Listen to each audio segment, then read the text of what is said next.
Good morning, good afternoon, or good evening, wherever you might be in this fine world. You are listening to the Startup Selling Show, talking sales with Scott Sambucci. That's me. Today's episode is a guest episode, and in fact, we have a returning guest. His name is Zach Stein. Zach is a multi-time company founder, and currently he's helping to lead a company called Carbon Collective. If you go to carboncollective.co, you can learn a lot more about that. We'll talk more about that in just a couple of minutes.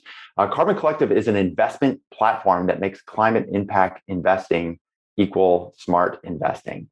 So I've known Zach for many years now. I first met Zach when he was as part of the Highway 1 accelerator program in San Francisco when he was working on his previous company called Osmo Systems. And through that accelerator, we stayed in touch. He was actually a client of ours in our startup selling coaching program. And those of you who've been listening to the podcast for a while, you might recognize Zach because about a year and a half ago, maybe a little longer, we had Zach on the show because he was talking about how he was pivoting away from his work on Osmo System, where he and his co-founder had spent many years and many millions of investor dollars trying to get that company up and running. And unfortunately, it hit too many technical hurdles in order to make their product and their company technically viable or commercially viable. So at that point, Zach had a decision to make, and he and his co-founder made a really hard decision to pivot away from Osmo Systems and move into a new direction. And then what they landed on over the course of the last year and a half is Carbon Collective. And you'll hear a lot more about that in just a moment. So what Zach and I talked about was, number one, I wanted to really open up the conversation to have Zach talk about Carbon Collective and climate change investing and how you can, as an individual, think about Carbon Collective as an opportunity to adjust how you're thinking about your investments. I think a lot of us, including me, have always thought about, well, is there something I could do? You know, I see things around me. I see, at least in Northern California, I see wildfires. I see water supplies low. I see, the heat here in the Sacramento Valley, while it's already hot, getting hotter. And I ask myself, is there something I could be doing to improve and make an impact on climate? And that's what Carbon Collective is designed to do. So I wanted to have Zach spend a good 15, 20 minutes talking through that thesis that they have and how Carbon Collective is operating to give you that context for yourself. Then from there, we shifted into more of a conversation about running a company. How did he get to this new place at Carbon Collective from his old company, Osmo Systems? How did he think about the pivot? How was that decision made? We talked about his process of product discovery, and talked about a book called The Mom Test, which he highly recommends. I'm going to get a copy of that book for myself. And then through that shift and through that research that they did through product discovery, how they landed on specifically building an investment platform that is Carbon Collective today. I think that journey, while it's very climate focused, I think for context for you as a listener, will give you some really good models and paradigms to think about as you're running your company. Because even if you are running your company successfully right now, and you can see hey, we're on the path to reach our mission, and we're on the path to reach the vision that we have for our company, there could be a much bigger problem in your industry that you could see and identify, but yet haven't had the ability or the visibility on how you want to address that. And I think Zach's approach to this and his personal journey will provide you, like I said, some models and paradigms on how you might think about that for yourself. And then finally, we talked about his final decision in the sense of now that he's decided to pivot, he's decided he wants to do climate, he's decided that he wants to move into investments. How did he bring that all together and turn it into a product? How did he turn it into the platform that is today? So really appreciate this sort of check-in with Zach over the course of his journey as I've known him over the years. I think you're really going to enjoy it too. Zach is just one of the most likable, smart guys that I know. He's one of my favorite people, which I mentioned to him directly at the end of the podcast. He's somebody that I'm just really proud to consider a friend. And he's somebody that I tune to personally, not just for climate advice, but also personal advice and professional advice, because he is an excellent communicator. He's done a really great job as an entrepreneur over the years and really leading his companies and making these hard decisions when he knew that he needed to. And that's somebody that, for me, makes for a wonderful mentor and a great friend. So I think you're really going to enjoy this conversation. I sure did. I learned a lot from him. I continue to learn a lot from Zach. And again, I want you to think about this not just from the perspective of that you're going to learn a lot about climate and what you could be doing every day, but how you might think about your business more broadly and put to work some of the ways that he did this pivot himself with his co-founder, James. So that's it for now. Let's head over to my conversation with Zach Stein. So we meet again. Dude, you're looking great. You look great too, man. You've lost some weight. You're looking fit and trim. Lost a little bit of weight. My buddy started this workout league where every Sunday there's a video game workout. A video game competition. And then during the week, in order to unlock all of the capabilities, you have to do like a certain number of wads and like run a certain number of miles. And then there's a head-to-head on like either push-ups or squats. And if you 2x the other team, you get some like crazy advantage. So in other words, you have to work really hard if you want to be lazy. Yeah. So and it's just like totally works. It like hits all the right like psychological cues. And we had like a break for Labor Day, and I'm like, why would I work out if I'm not doing it to like unlock the capabilities? It sounds very familiar, because just yesterday, my son and his friend down the street were jumping back and forth from house to house playing Minecraft and inside games. And I said, you know what, why don't you take a break from Minecraft? They're like, no. I said, let's play some soccer. No. I said, I'll make a deal with you. Play soccer for 30 minutes, then you can play some more Minecraft. Oh, okay. And then, 30 minutes, we played to 10 in the backyard. Of course, they won. And I was like, let's play again. They said, nope, you said we can play Minecraft now. And it's just like a little like great sales technique there, where it's like you created an option of what you wanted where there was none. Like they had all the power. They could have just been like, no, we're going to keep playing Minecraft. That's true. That's very true. He holds all the power. That is very true. You have to just make sure to continue the facade for as long as possible. Is he like 8 now? He's 9. Yeah, he's 9. So he's halfway to 18, which means I've read that 90% of the time you'll ever spend with your kid, you spend with them before they're 18. Yeah, I believe that. So, I mean, I thought about it with my life too. I moved out when I was 18, went to college, and then I've always moved away. I've always lived far away from my parents. Yeah. So, and especially now, over the last couple of years, I've never seen them in person anyway, just FaceTime and stuff. So it's great to see him grow. And it's also really sad to see how fast it's going. Yeah, we're expecting our first. Yeah, my wife's due in December, so we're having a boy. Wow. Yeah, that's fantastic. I remember when my sister-in-law first was expecting, my wife and I used to say, every time she would talk about something with Benjamin, like, oh, he's like kind of a messy eater, we'd always say, just you wait. Or, God, like, why doesn't he listen? Just you wait. And after a while, she's like, if I hear you say just you wait one more time. So now she has 2. And, there you go. She's doubled you. She's doubled up. So, well, look, man, I'm so stoked that you're coming back onto the podcast, because the last time we met here, you told quite a tale of your wind down from helping shrimp farmers all across the world to now what you're on the path to doing what you're doing now. So I thought we'd kind of pick up there. And the question I wanted to ask you, just to kick things off, if that's okay, would be, now that you're not trying to find shrimp farmers in China and connect with them on WhatsApp, what are you doing? It's a great question. We took a pretty big turn. My WhatsApp usage and WeChat has gone way down. So we made quite a big pivot at the beginning of 2020. We wanted to build a way in some solutions around a way that could allow individuals like you and me to take our climate anxiety, what we feel when the sky is very smoky or the streets are flooded. And there's kind of this call to action that prompts, where we could take that and put it into collective action. And the place that we found where people are running into the most problem was investing. So we have launched the first climate-focused online investment platform. And right now we're really focused on your IRA or general investment accounts. We have a campaign right now for rolling over old 401ks as well. That's really cool. And I want to work backwards into the pivot. I'm curious to know, when I hear you say it's the first climate-focused investment platform, I'm surprised to hear that, because I know there are other platforms or other funds that you can invest in. For example, I don't want to invest in, there's like this moral kind of code, like I don't want to invest in any alcohol or tobacco kinds of companies, or I don't want to invest in, I want to make sure I'm always investing in, socially conscious enterprises. So it surprises me to hear that no one's come up with this climate thing. It seems so obvious. Was that Yeah, surprising to you when you started doing the investigation? it was, and it was a place of like discomfort. I mean, this started like we also just as individuals wanted a place that we felt ethically good about in investing our retirement funds, and we felt like where we'd be able to drive as much impact as possible. And the problem with kind of what Wall Street has put out there is it's just less bad.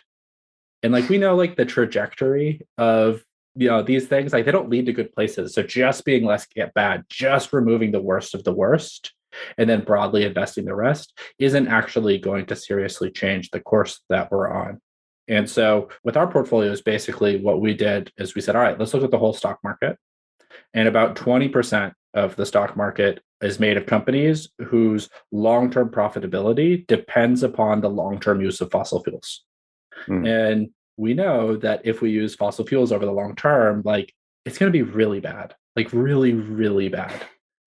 So we don't want to hold those companies both as, ethically, but then also financially. We just don't believe that that's a strong long-term investment. So we replace those. We take that less bad. We make it less bad by replacing them, and then replace those with the companies that are building climate solutions that are literally replacing them. Electric cars replacing gas-powered cars and things like that. And then for the rest of the stock market, about 80% of it, these companies, they can go either way. They could use kind of the old fossil fuel based way of fueling their business, or they could use newer ways that are 100% clean. And so those are the ones that we want to apply shareholder pressure to push them in that direction to transition over as quickly as possible because they don't need to change their core business. They just need to change how their business is powered. And so that's an easier ask.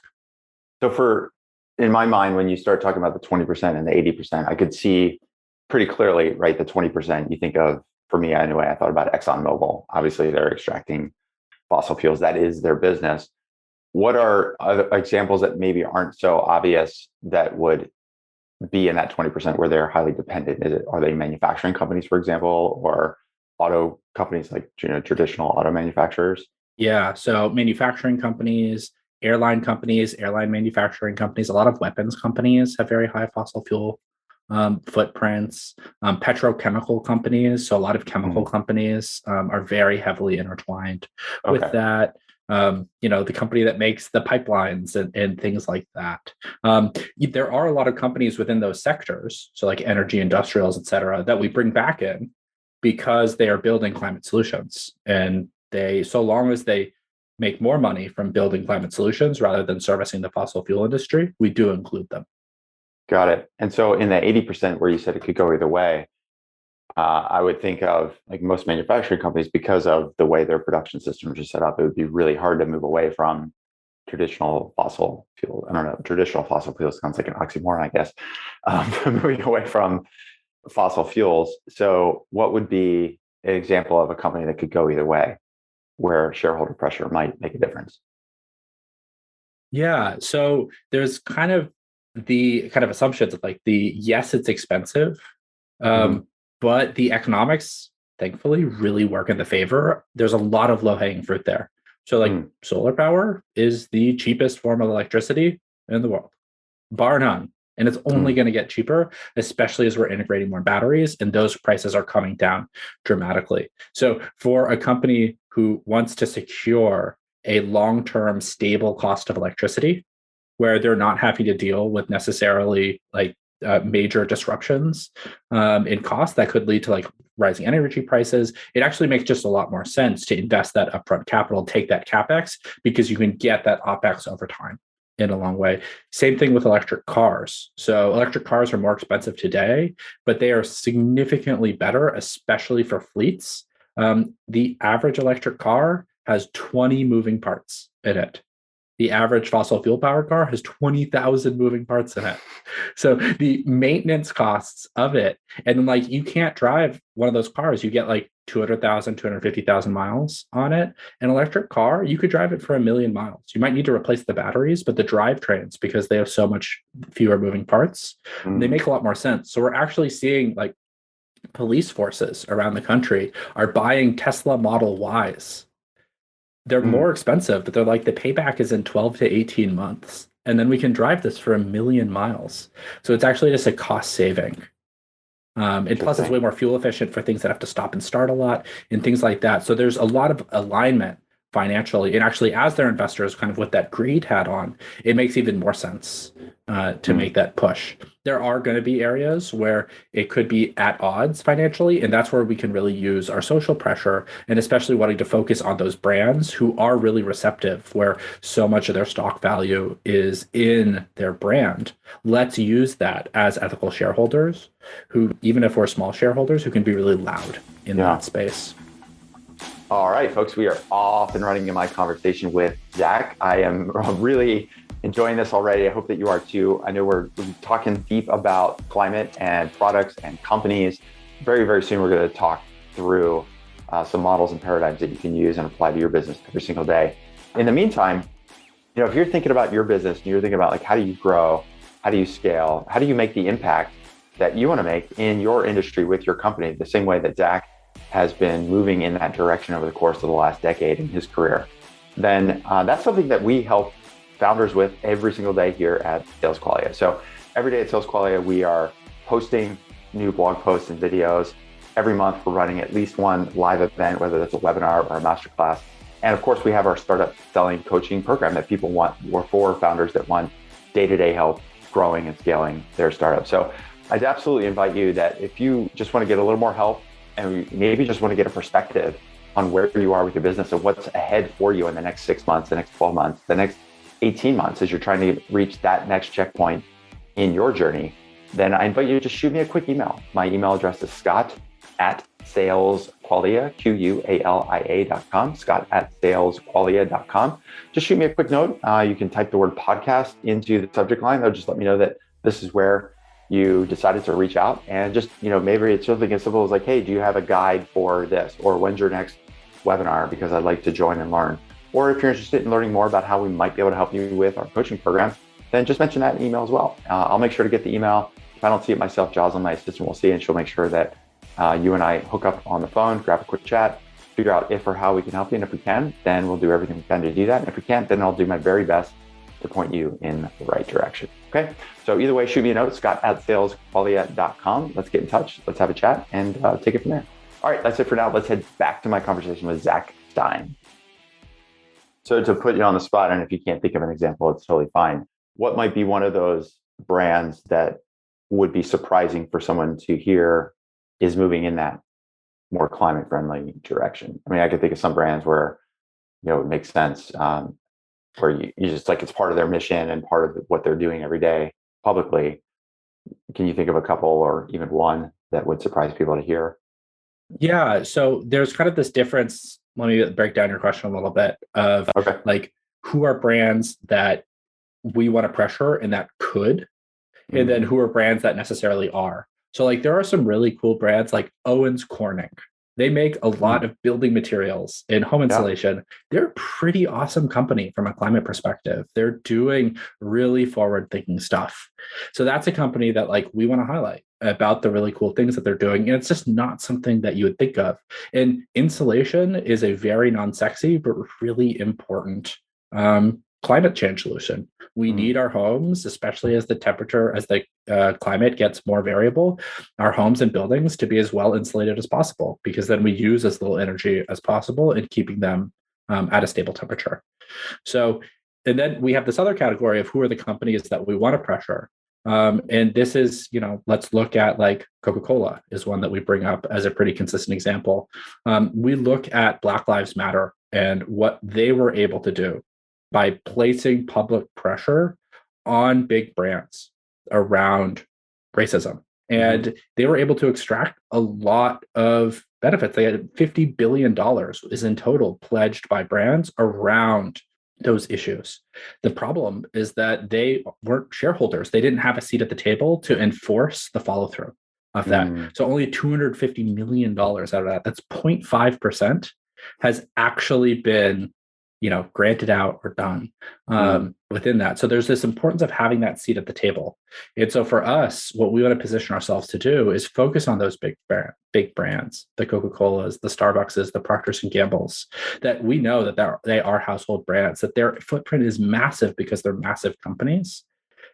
But look how much that they invest in brand protection How much is Coca-Cola spending on Super Bowl ads and things like that? Those are the companies that we want to focus on, because for them, it's so costly for them to be on the wrong side of this. Yeah. And so that's why we can get it. And especially for an ask of saying, hey, let's make sure you're 100% renewable powered and that Coca-Cola 100% of your delivery vehicles, let's set the date in which we're transferring to electric. And we can build out how much cheaper that is going to end up being over time, and then position you as how can we get you to be heroes in this story as much as possible? How can we get Coca-Cola to carbonate all of their beverages with captured carbon? That would be a push. And that's kind of been one of those things that might not necessarily match with the pure economics of it, but could be in that brand protection. How can we get them to reinvest in the water protection of the watersheds that they're working in, which they've historically had a terrible record in from a perspective of climate preservation? So those are the types of things that we would want to be in a position to do. And how do we, what our goal as a platform is, how can we allow you to say, all right, I have a really safe place for my retirement account where I feel good about it. It is diversified, it is low fee, and I feel good about the impact, where we can kind of collectively use the voices of individuals like us to take what our advantage is, because we're not just one super rich guy who's like, yeah, Coke, you should do this. We're, a bunch of individuals. We are consumers. So we actually have a unique power there that we want to be able to use and position ourselves to use as much as possible. And I like a couple of those examples you mentioned, because as you were describing, like Procter & Gamble, Starbucks, Owens Corning, right? Even myself, I'm in one of those positions, like a lot of people, where I just live in this privileged world where, my desire to help climate change is more out of guilt more than anything, right? And you and I have swapped some text messages about this, where I was like, well, look, 3 times a week I'm driving 50, 60 miles to go running in nature, but here I am driving, even though I've got a Honda Civic and it's great on gas, it's still burning fossil fuels. Like, I ought to do something about this, at least offset that carbon expenditure. And so, like, if I think about myself, just I wake up every day, what do I do? Like, I brush my teeth and shave, right? So there's Procter & Gamble front and center. I'm living in my house. So if I want to reverse my house, so I should look at using Owens Corning, because it's both the company and the product is going to make an improvement. Then what am I going to do? Get in my car, and I could get into my electric car, drive to Starbucks and use a cup that's compostable or made from, something that is actually more carbon neutral. So it's like this whole behavior, we do have access as consumers to influence these decisions every day. And it's just part of this massive ecosystem. It just doesn't take much, but it does just take a little bit of attention to it and realization, like, oh, there's something I could be doing that makes a difference. Exactly. It's hard to do it alone because you're like, I'm just one person. And this goes to a really interesting, like, how do individual actions have impact? And when we kind of like build that statistical model in our mind where we're like, all right, if I'm taking like one less flight, like, does that actually have an impact? And you're like, well, no, like someone else will have the seat, or like, it'll just be an empty seat and like the plane's still going to go somewhere. Or like, if I'm going to be like, I'm going to buy one less chicken or something like that, and you're like, well, the grocery store is still going to have the chicken. And so you're like, how does that actually create change? Because on the other side, we're like, well, things actually do change. Like the grocery stores like have plant-based meats now, and like they do respond to this. So it's like, how does that actually work for individual? And that it's not linear, it's a step function. And that the vast majority of time when you make a choice around like ethical purchasing or in the economy, it's not going to have an impact. But the times that it does, it could be the tipping point and have a really big impact. So you're not choosing to fly could be the flight, that option of that airline saying, hey, we're going to close down this route. Because it's just, there's some point at which they will say, like, we're not getting enough demand for this. Or you choosing to not buy meat at that grocery store that day. It could be that the grocery store manager is like, all right, we buy chickens by the 1,000. And if we didn't sell, if we only sold 4,999 chickens last week, we're only going to buy 4,000 next week. And that's 1,000 chickens. And that ripples through the supply chains. So it's kind of hard to grasp, but like when you get it, you're like, oh, okay, that makes sense. You're not doing it because every action will have impact. You're doing it that every action has the potential, even though the chance of it is low, the potential impact is very high. So when you multiply those together, you can get the impact of individual actions. Yeah, and the other piece with the chicken, as I was thinking about this, just thinking about shelf space as an example. Like when you go to certain stores now, there are not. It wasn't like before. It was like if you wanted to go to Beyond Meat, at least here where I live in Davis, there was one store that sold Beyond Meat, and it was the Co-op. And if I wanted it, I had to like, okay, I'm going to stop at the Co-op on the way home from Trader Joe's. I don't think Trader Joe's has some vegan meat, but they don't have Beyond Meat as a brand. I don't think they carry it yet. But now when I go to Nugget, for example, there's a whole section with all of the different products that wasn't there 4 years ago, for sure. And it becomes part of my, if I'm walking past the aisle, instead of sausages, pork driven sausages, maybe this time I'm going to let's try them Beyond Meat ones. Oh, they actually taste pretty good. They're just as good. So let's just go with that option now. Because the chickens take up less shelf space, there's the availability for consumers to think about it more frequently because they see it more often. Exactly.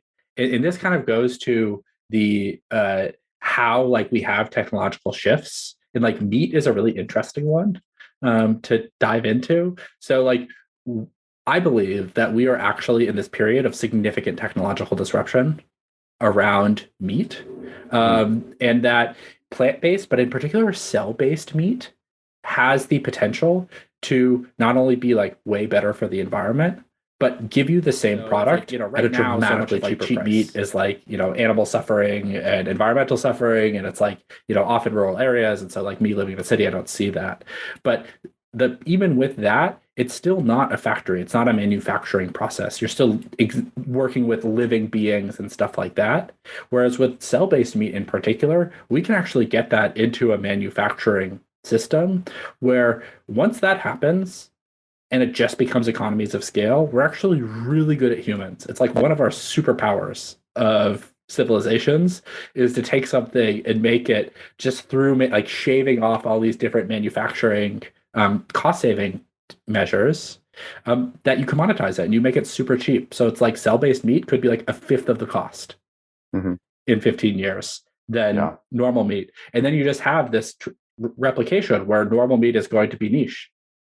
And then cell-based is going to, eventually it's going to have a lot of pushback in the early days because people are going to be like, oh, this was made in the lab, it's gross, but then they'll try it and they're like, oh, it's good. And they're like, oh, it's you'll have vegans like me buying a bunch of it and that will increase shelf space of it. But then as the cost goes down, you're going to have that adoption. Yeah. And economically, if the incentive is ultimately price for a lot of people in those rural markets, if it's cheaper to buy a version of Beyond Meat versus, actual cow meat, if they're pinching pennies because one of the partners is out of work, well, it just makes better sense to buy the cheaper meat. Totally. And I like cheap stuff too, Yeah. Well, I like value. I think a lot of people look at it from a value standpoint, right? Yeah. So, obviously there's within this domain of climate that you're now focusing on with Carbon Collective, there's all of these subdomains that you've created, a certain level of expertise. I'm sure that you wouldn't consider yourself an expert, but you know a lot more about just, for example, meat or, electric cars or Owens Corning than most people. So what I'd like to do, like I said at the start of our conversation, maybe backtrack a little bit because you had this big pivot.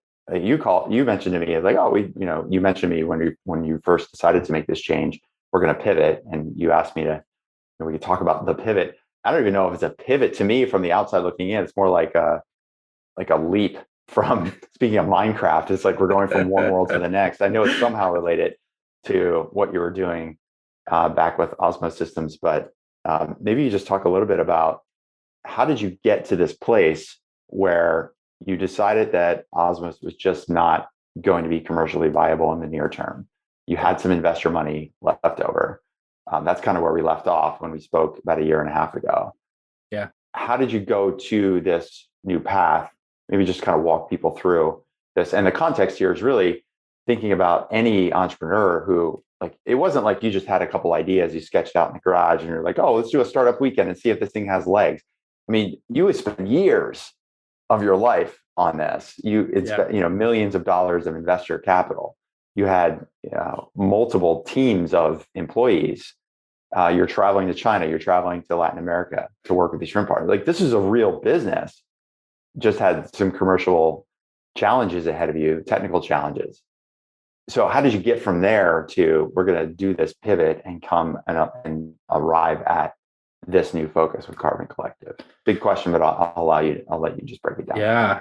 So my past business, Osmo Systems, we were working on a different problem within sustainability. We were working to help a relatively dirty industry, the shrimp and fish farming industry, get cleaner. And the way that we were trying to do that is by developing and selling a novel sensing and monitoring platform that would allow fish and shrimp farmers to get insight into what's going on in their water in real time. And that would allow them to save a lot of money because they could do things like feed and put in additives in a way that was much more intelligent and responsive, but also a lot of water pollution. So hopefully just trying to make the whole system more efficient. With this vision, we raised like $4 million from some great investors. And we set out to kind of build the commercialized technology. We kind of early prototypes of it. And so I had started working on Osmo like all the way back in 2014. And so we had made a lot of journeys getting to that point where we kind of like really started solidifying and going down the venture path in 2017 is when we raised. And what happened is in the summer of 2019, we were getting ready for kind of this next round of field tests. We had done a bunch of them and we had kept running into these technical issues and our lab tests were looking good. And we're like, all right, we are going to use this kind of novel, these kind of twists that we had made, and we're going to take this out into the field. And when we started collecting data for those tests, this was in kind of like the fall of 2017, we just hit a complete blow. We're like, oh my God, we have no idea how to, square the circle. We don't know like how to read this data and what's going on. And it just, the kind of remaining confidence that I had and that the team had as a whole, that we were going to be able to deliver on this vision in a timeline that worked for venture. The clock's ticking. It stopped. And we were actually in the process of raising a seed plus at that point. And I pretty much had like the lead committed for it. Like we were flying out for the partner meeting to finish that up. And it was just the emotionally like hardest part of my professional career. Because on the one hand, I was like, my kind of sense of loyalty and being like, oh, like people have put in all of this money and we've put in all this time and really wanting to deliver on this vision. And on the other hand, my kind of just integrity and sense of like, I just don't believe that we're going to be able to do this anymore. And so like, I wasn't sleeping. It was just really awful. And yeah, I basically became like a zombie, and my kind of shared where I was at emotionally with my co-founder and with our lead board member. And from that kind of came to the point where we're looking like, all right, can we potentially sell this technology? Can we find a partner for it? So we kind of went into that and just tried to, use every relationship we'd built and kick over every stone. And the technology wasn't mature enough for us to be able to take. And so we had this choice. And, I've known my co-founder since we were 4 years old. And so we put all of this time into our relationship and to how we work and our partnership. And so it's something that we really didn't want to walk away from. And especially over kind of like from 2018 on, it really was increasingly clear to us that climate was what we wanted to be ultimately focused on. And so we saw this as like a pretty good opportunity to just go and try and do that. And so, but we didn't know what we were going to do in the beginning. And we just had a whiteboard. Like we even at one point were like, we should found a religion and call it the Church of Trees and have it where we choose a local plot of land where every Sunday we meet and we work to restore it. And we'll just give all the investor money back and just focus on that. So that was probably our most out there idea, which I still, someone should make it and I would totally be a member and it'd be an amazing way to spend Sundays. Well, it worked for the Flying Spaghetti Monster. So yeah. The Church of the Flying Spaghetti Monster, you know about this? Yeah. So yeah, I mean, it's a viable option, right? So you're considering everything with the whiteboard. We were looking at everything, and we started getting some like ideas of what we wanted to do. We knew we wanted to build like something in the investment space. We were looking at different like green bond options and like different crowdfunding stuff.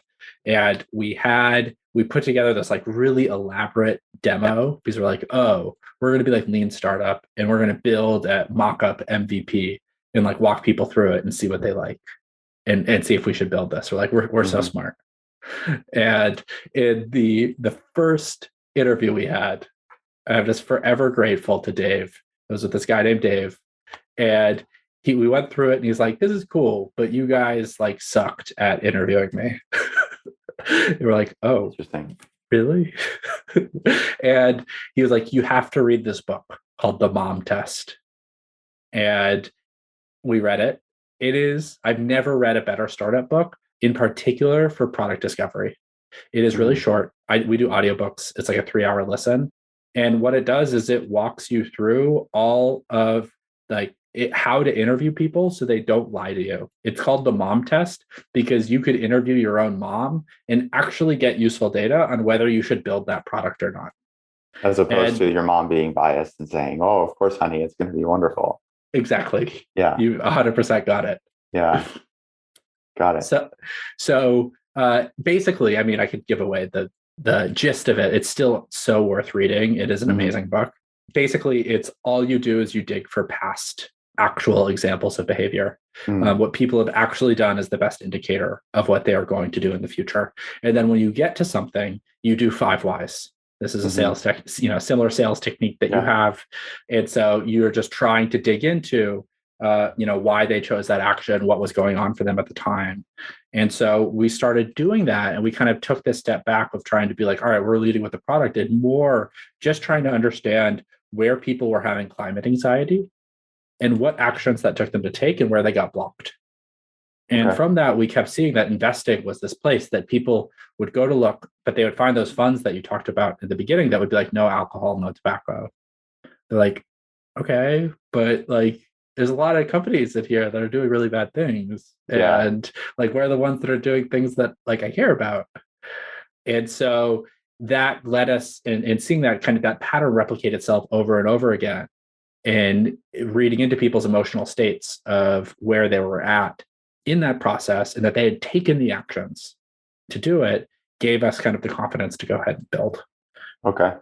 So a couple of questions to backtrack a little bit to fill in some gaps for me is, and you feel free to take these in any order. Number one is you mentioned that you and your co-founder had said you always wanted to do something in climate. So how did you discover that or rediscover that as a general topic? I know you're already doing the water focused startup with Osmo.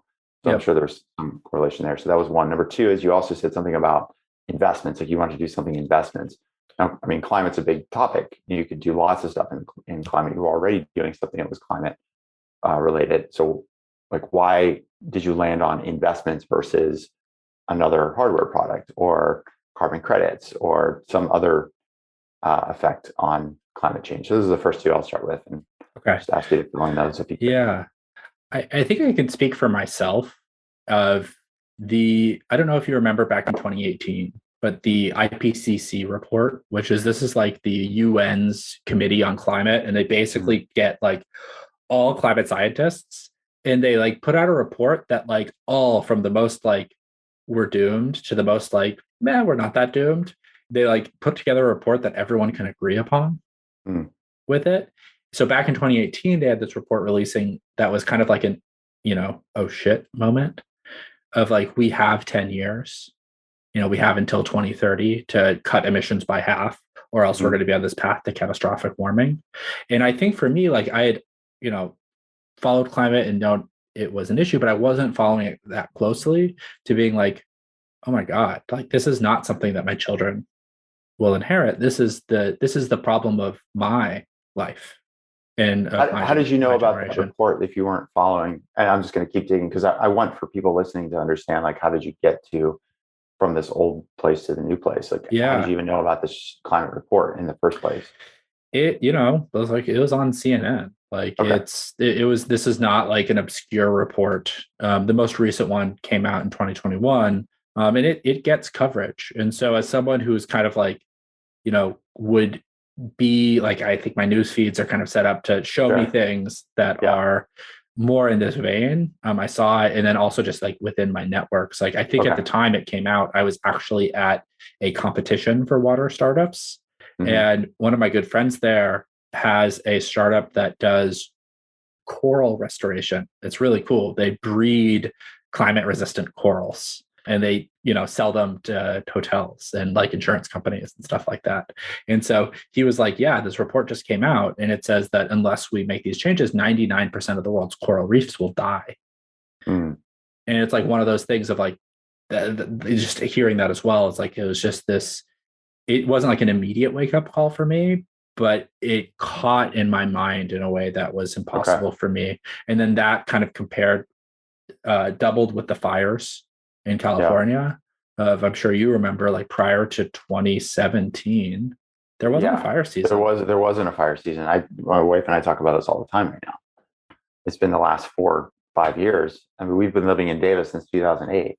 We never knew of wildfires or smoke or any of that. And now it's every year, July through sometimes November. It's kind of miserable. It's totally miserable and it's really scary. And it's really scary about the future. And so I think that combination too of just like climate change is here.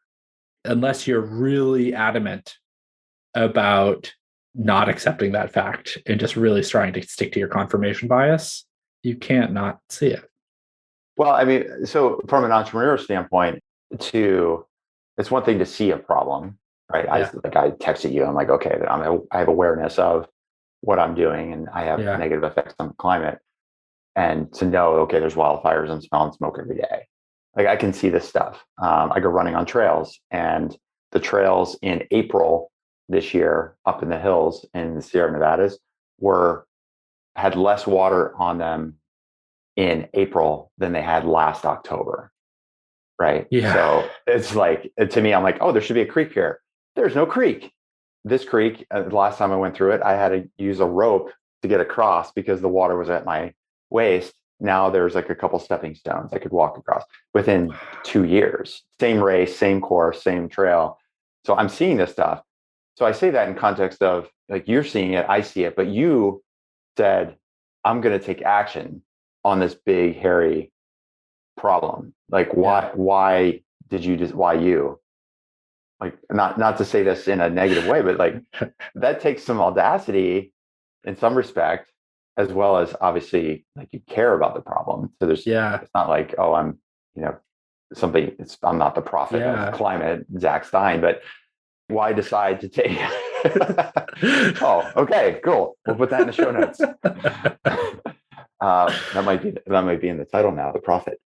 Oh God. But what, like, I'm just curious, like, because I think there's a lot of entrepreneurs out there, again, like in context, they might be working on a company themselves, and even within their own industry, they're solving a version, like some problem in their industry, and even in their industry, they go like, well, we're solving this problem, and there's $1 billion business here, but there's also this much bigger problem in this industry. It doesn't have to be climate; it could be in banking or telecom or health, and say, well, I know this problem exists.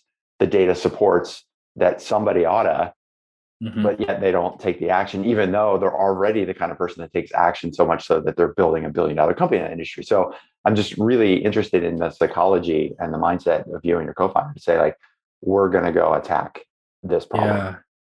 Yeah. It's a really interesting question. So I think that we approached it from a classic startup perspective, which is find great sources of pain. And that's where you should focus. And so for us, one of our hypotheses is that one of the greatest sources of pain is going to be, there's many in climate change, but one of, like, for people like, in my community, is going to be that disconnect of what happens when you experience climate change, that emotional call to action, that feeling of, you called it guilt, but also fear, hopelessness, whatever it is. With what should I do? There's this, there's this prompt of you're being called to action, but there's no place to put that. And so that to us was like, all right, we don't know exactly what the place to put it should be, but that's the stimulus that we want to focus on in building and going after. And we just had this luxury of having the space to kind of throw product development at it. and go down that path of saying like, we don't know. And we had some investors that are being like, where the hell's your business plan? Like, what are you doing? We're like, whoa. Like the whole point of this exercise is to figure that out. And we're on a good path to do it. And we're gathering a lot of data, and we can't do this forever, obviously. So I think kind of it was that combination of being like, we know that we don't want to solve, a problem for the airline industry. Like that's just not a part of it. We actually want to solve in this one specific pain, which is a very broad pain. I mean, it's individuals, but we're not trying to solve things for businesses or things like that. And so I think that was kind of our way of honing in. And then us kind of looking at what are our strengths. And we're both like relatively strong communicators. And so how could we put ourselves in that position of like, you texted me, you're like, Zach, what should I do? I'm driving for these runs. What should I do about that? And there's just need for kind of more guidance and leadership and expertise. And James and I are both like fairly good at being intermediaries, like in between the kind of climate space and like normal people who are like, this is an issue. And I know it is. I know there's lots of issues. I have like a mortgage and kids and a job. And so I just don't have the time to devote to this. So being able to kind of be in that position to refine and help and do so in a way that I hope what we're building is a way that really engenders trust of we are trying to look at these things holistically. So like when people ask us like, what should I do about climate change? We're like, focus on all of the things, all of the decisions that you don't have to make more than once. So where do you bank? Where do you invest? Decarbonize your money. How do you source your electricity? If you're a homeowner, can you get solar panels for that? Because once you do that, you don't think about it anymore. The decision is done. And that's like 30% of your carbon footprint. It's really significant. And then how do you transport yourself? Can you make a plan of how you're going to switch to something that's going to be no carbon and switching to an electric car? And if you do all of that, you've done like 80% of like what an individual, should do. For us to solve climate change, we need like a lot of people to be at like 500%. And there are a lot of people who are doing that are like, I'm devoting my career to this and my, professional life and going that much further. So rather than saying like, hey, like when you pass the grocery store aisle, you got to like not buy meat or something like that. Like that's super important. And we also just need better solutions for that because decision fatigue is super real. And like your kid, you might be like a really picky eater and he like only wants chicken nuggets. How do you know? How'd you know? So that puts you in a really hard position. But like he doesn't care if your home, like your home's getting electricity, whether it's from solar panel or the grid. So it's like it's just a way to pick all that low-hanging fruit. And so that's like kind of what we advise to start on. Start with the big one-time things that you only have to do once, and then you get to live your life. Yeah. So okay. I kind of moved from your question. No, that's really good context. Like I think about like the idea of this one-time cost versus the many-time decisions. Like you said, like, okay, at some point we're going to buy a new car. Maybe it's not this year or next year, or at some point this Honda Civic we have, it's going to be time to replace it. So that's the opportunity for us to make that switch into an electric vehicle, or that we have a Ford F-150, huge gas guzzler. We feel horrible about that. We also know like we take adventures and go camping, and so we sort of like we talked about that. We're like, all right, this thing's going to get like at best 20 miles a gallon on the highway. We're going to be driving this thing around. That sucks. On the other hand, you get to do other things with it. But again, at some point, that thing's going to be replaced. And the technology's gotten so good that Ford has an F-150 that's 100% electric, and it can power your house for 3 days on the battery. You're like, holy cow, I can't wait to buy one of these things, as soon as they're available. And then then I look at it, just think about like the neighborhood pressure. If you like in our neighborhood, it's a bunch of nice houses. And if one of the houses, the landscaping isn't so nice, guess what? The HOA kind of like sends them a nice little letter, like, hey, you got to clean up your lawn, or hey, you're not taking your trash cans in. So there's this, you feel this social, take your dog to the dog park like you did today. There's 10 people there. And at some point, if most of the people are driving electric vehicles, and then you go to buy a new one and you go buy the gas guzzling Ford F-150, people are like, why'd you do that? Because there's an electric one available. So it's that tipping point that you're talking about here. It's like, totally. Why didn't you do that? And the other part that we don't think of is that when you buy like these one-time decisions, you don't make them that often. So like when you're like, I'm going to remodel my kitchen, you're probably not going to replace your stove in a year after that. Right. Like that's like a 20-year decision. And so Yeah. if you do it that's powered by natural gas, like you're actually locking in those emissions, barring some like pretty big governmental changes for 20 years. It's actually a really big decision. Yeah. And so trying to catch people would be like, all right, how do I make this one-time decision that afterwards I'll just cook my food? Like I'm not thinking like, oh, I'm being climate friendly. It's like, Yeah. no, I just like want to boil water. Yeah.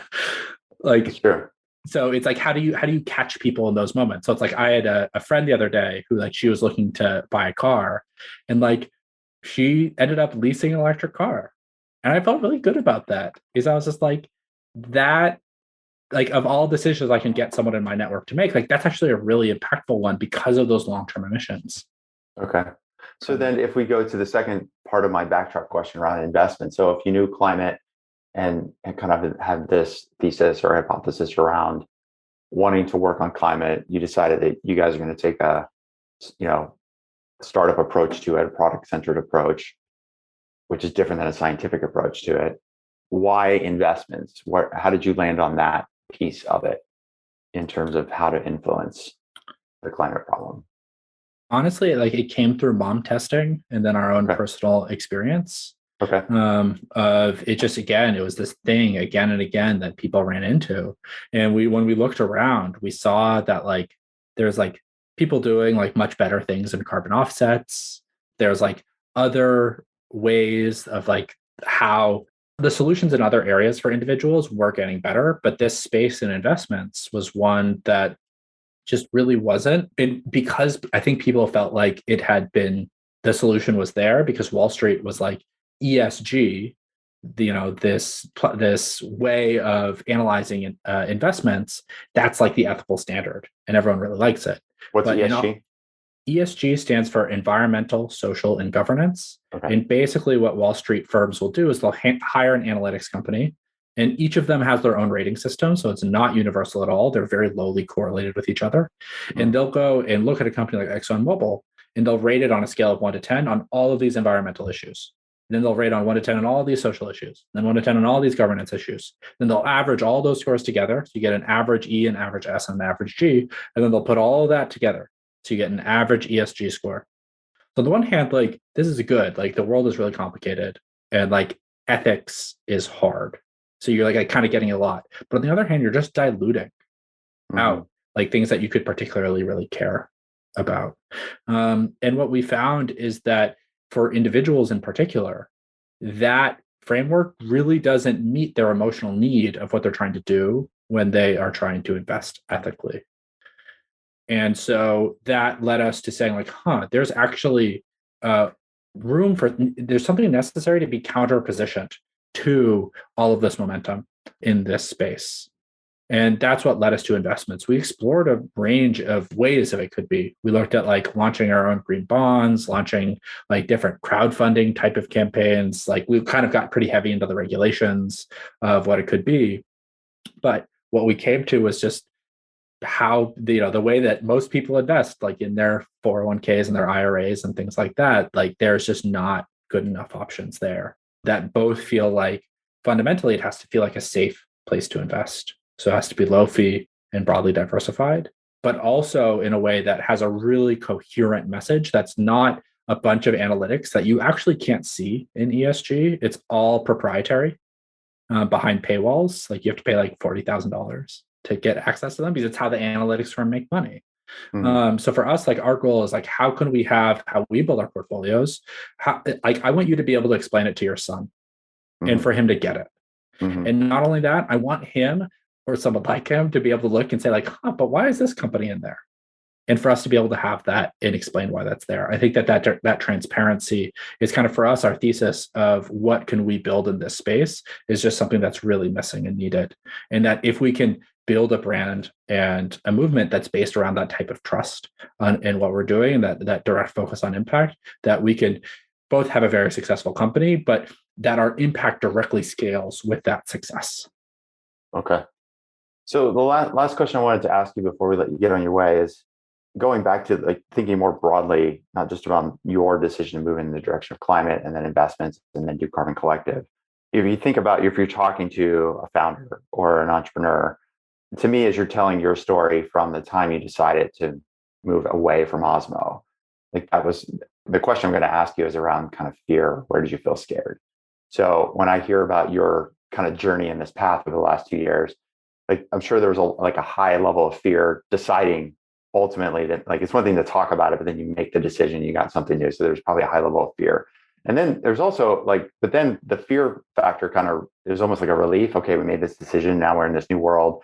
And it's almost like kind of fun again. You're like, okay, we're going to investigate and research. But then you have to go back. Okay, at some point, like you said, investors are going to say, what's your business plan? You have to make a decision. And then you make that decision. And there's probably multiple points where the fear peaks and then it kind of levels off a little bit or recedes.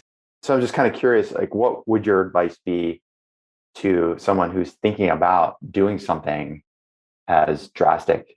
Because to me, it's drastic. Maybe to you, it's not. But to me, it was of what you did. Like they might be seeing this longer term path that they're at with their company. It's like maybe this thing isn't going to go the way we want to go, or maybe in our industry, this part of our business is going to be great, but there instead of it being $1 billion company, there's $100 billion problem out there we could be solving. Like, how would you, if that was you talking, if I was that entrepreneur, like how would you talk them through your process, or how should they deal with these fear checkpoints, if you will? Yeah.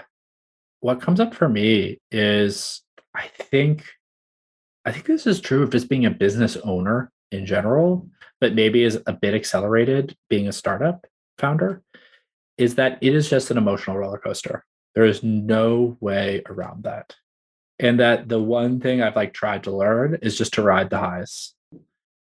When it's going well, just enjoy it.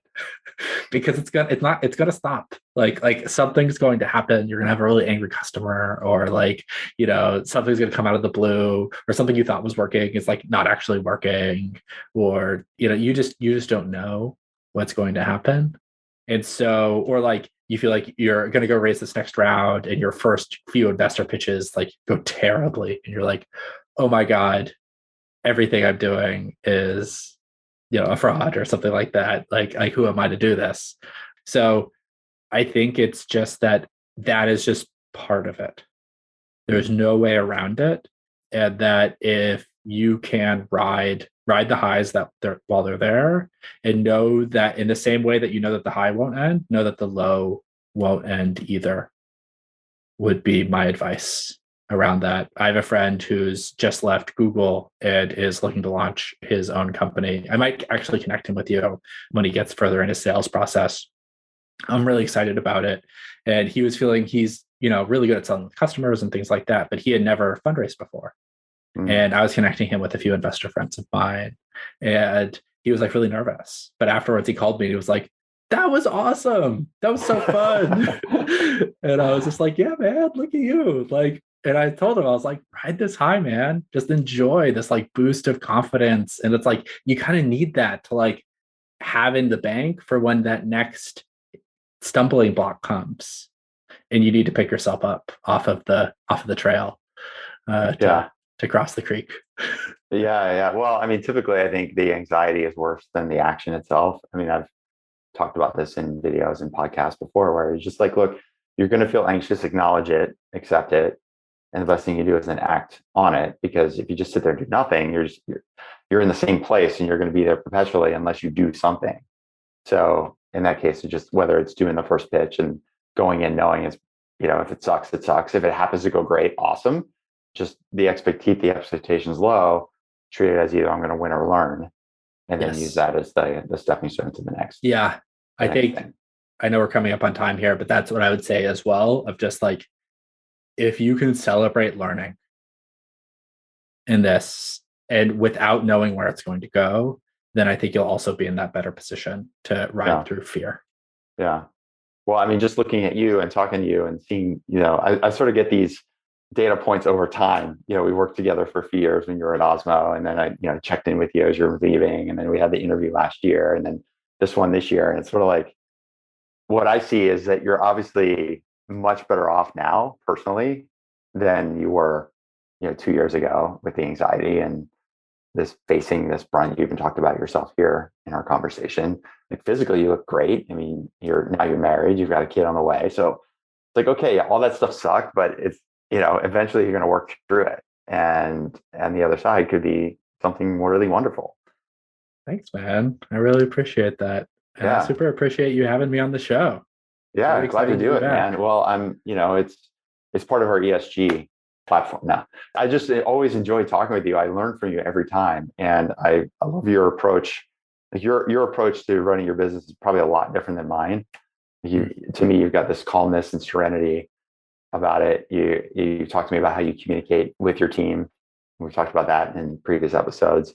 Those are things that I'm working on. I've actually done interviews with previous team members recently and just said, like, what didn't you like about working with me? What was frustrating? And hearing these things, I'm like, yeah, they're absolutely right. And these are things that I know you do really well. And so you're a great model for me and for a lot of people. And I just enjoy knowing you, and you're just one of my favorite people. And so I really appreciate you making time to do this.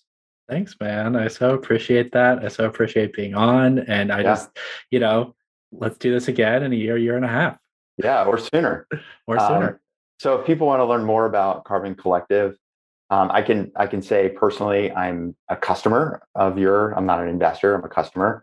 So I was one of the early customers. And after seeing some early returns, I know past performance is no indicator of future results. Talk to your financial advisor. But I was like, I checked in on the account after like 6 or 7, 8 months or something. I'm like, oh, it's doing pretty well. I took some money out and put some more in from another account, put some more. I'm like, oh, let's keep going. Let's ride this high.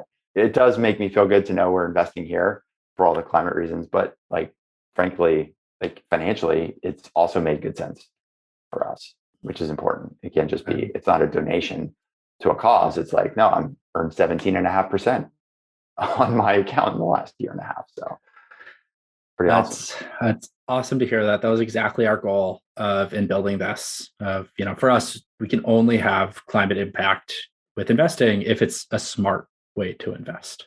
Yeah, for sure.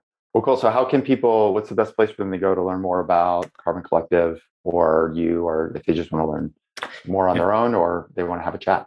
If you want to go to carboncollective.co, all one word, then you can check out our website. We do have a campaign right now all about moving over retirement funds. So if you have an old 401k or an IRA that you've been looking to get in a place that's invested more ethically, potentially in a place that's invested around climate change, go to 401k.carboncollective.co. Scott, I can send that to you to put in the show notes. Yes, we'll put in the show notes, for sure. And so we actually are having a cashback bonus for that. It's pretty exciting. We're getting a lot of people moving money over with it. So, and for us, it's because, your retirement fund should be invested in building the world that you actually want to retire into. And so that's what we're focused on this month. Yeah, that's cool. I'm on 401k.carboncollective.co right now. And you've got this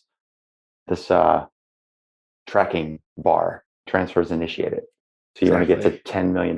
Is that right? Is the goal? Yep. And if we get to 10 million, everyone gets $25 per 10K that they move over. So our biggest transfer so far could get like $3,000 as a cash bonus, which is like, that's pretty nice. Just cash. Yeah. I like money.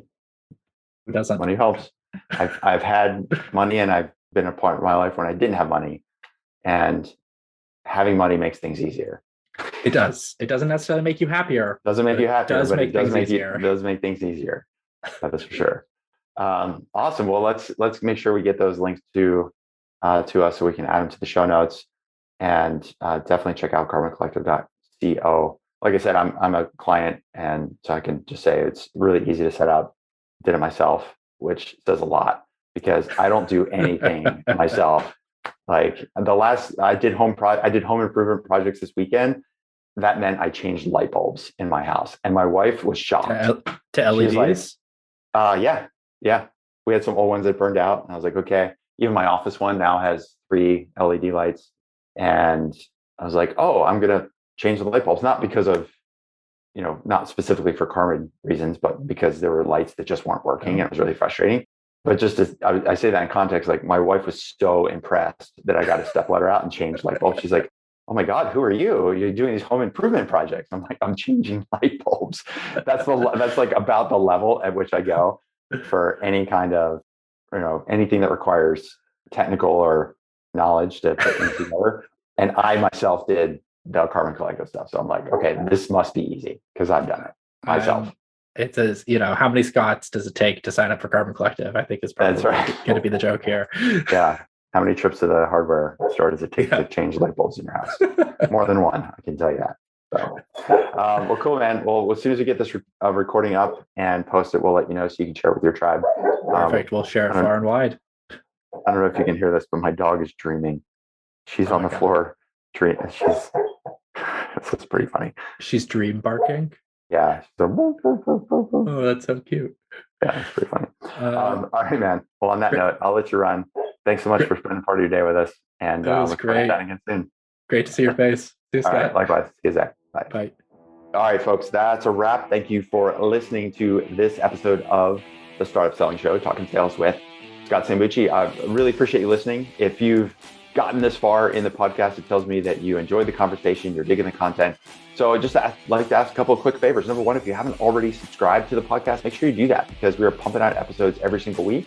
Some episodes are longer interview style like you have here. Some are shorter, which we call a daily dose. There's sometimes we're just taking my LinkedIn live recordings or short videos that I produce and just creating podcasts for you so you get quick bites, quick tips, and quick tactical and strategic ideas for your startup. So make sure you subscribe if you haven't already, so that every time we have a new episode, however long or short that episode is, you'll be notified of it. Secondly, if you're listening to this on Apple Podcasts or Spotify or wherever you're listening to this podcast, would love it if you leave us a review. Tell us what you like. Tell us how we can make things even better. If you got an idea for a guest, let us know about that as well, because we love getting our guests from the people out there like you that want to hear from certain people or certain topics. So even if you don't know a specific guest, maybe there's a topic that you'd like for us to cover, and I'll do my very best to find an expert in that area. And then the last thing I'll ask from you is tell a friend or 10 about the podcast. Maybe this particular episode really hit home for you. You like Zach's story. You felt like you learned a lot. If there's another founder that you can think of that could learn something from Zach's story, just send it along and say, hey, I just heard Zach talk about his journey on the Startup Selling Show. You should check out this podcast. And, viral is still the best way for people to learn about the podcast, about any podcast, whether it's our podcast or Joe Rogan. So please let us know what else we can do to make the show better. And that's it for now. So we've got more exciting episodes coming up. I'm really stoked for the calendar coming up in the next coming months. I think you're really going to enjoy it too. So make sure you subscribe, leave a review, and tell a friend or 10. All right, that's it for now. Thanks so much for listening to the Startup Selling Show, Talking Sales with Scott Sambucci. Signing off, and we'll talk to you next time.